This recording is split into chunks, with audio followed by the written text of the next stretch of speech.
नमस्कार। मैं सुजाता मिश्रा। हम सभी जानते हैं कि हंस एक ऐसा पक्षी है जो बहुत ही खूबसूरत होता है।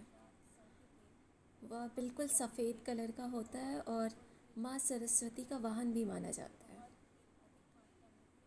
हंस एक ऐसा पक्षी है जिसके बारे में कहा जाता है कि वह जो उसका पार्टनर होता है, अगर उसकी मृत्यु हो जाती है तो वह दोबारा किसी और को अपना पार्टनर नहीं बनाता। मतलब अगर मृत्यु हो जाती है तो दूसरा भी उसी के साथ मृत्यु को प्राप्त होता है, या फिर वह आजीवन किसी और को अपना साथी नहीं बनाता है।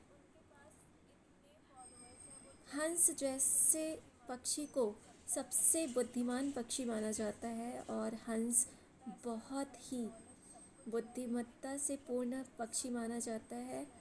और कहा भी जाता है कि अगर कोई भी व्यक्ति है वह बहुत ही अच्छा है और बुद्धिमान है तो वह हंस के समान है।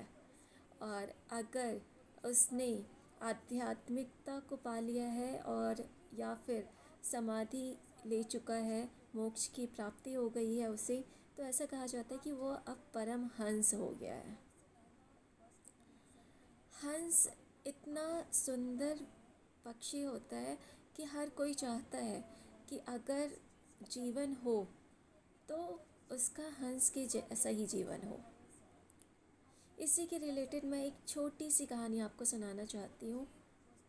क्योंकि एक बार क्या हुआ कि एक काला कौवा था, और वह अपने रूप से बहुत ज़्यादा परेशान था।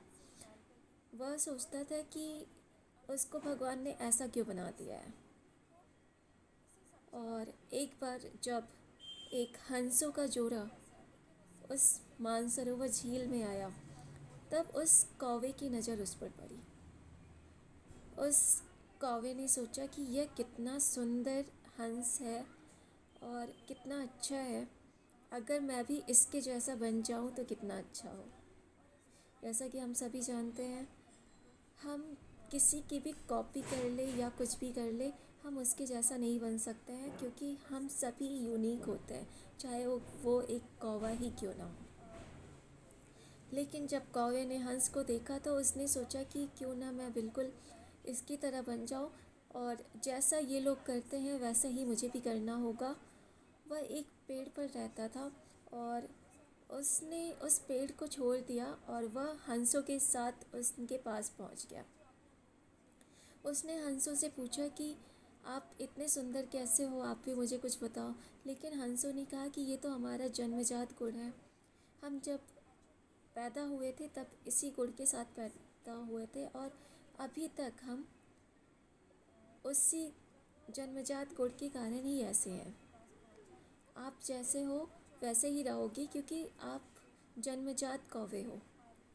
कौवे को यह बात बिल्कुल बुरी लगी।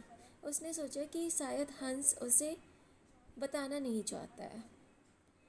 उसने कहा ठीक है, मैं भी आप लोगों के साथ इसी जल में रहूँगा, और फिर वह उन्हीं के साथ जल में रहने लगा।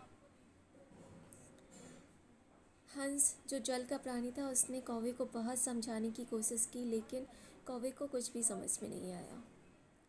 अब कौवा रोज उस मानसरोवर झील में गोते लगाकर हंस के पीछे पीछे चलता रहता। जो भोजन हंस खाते वही भोजन वह कौवा भी खाता, और उनके साथ ही वह उस जल में रहने लगा। धीरे धीरे जैसा कि वह जल के अनुकूल नहीं था, उसका जो बॉडी था वह बिल्कुल प्रतिकूल था, वह जल में नहीं रह सकता था। धीरे धीरे उसका जो पूरा पंख था वह गलने लगा, और गल कर वह पूरा उसमें पानी में जाने लगा, गिरने लगा।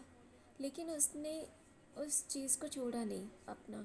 वो लगा रहा कि मैं, हो सकता है इस तरह गल कर एक दिन मैं बिल्कुल सफ़ेद सुंदर सा बन जाऊँ। और वह उसी पानी में ही रहा। बहुत दिनों तक जब ऐसे ही रहा तो वह धीरे धीरे कमज़ोर होने लगा। उसके शरीर में ताकत भी नहीं बची थी, और धीरे धीरे उसका पूरा शरीर गल चुका था।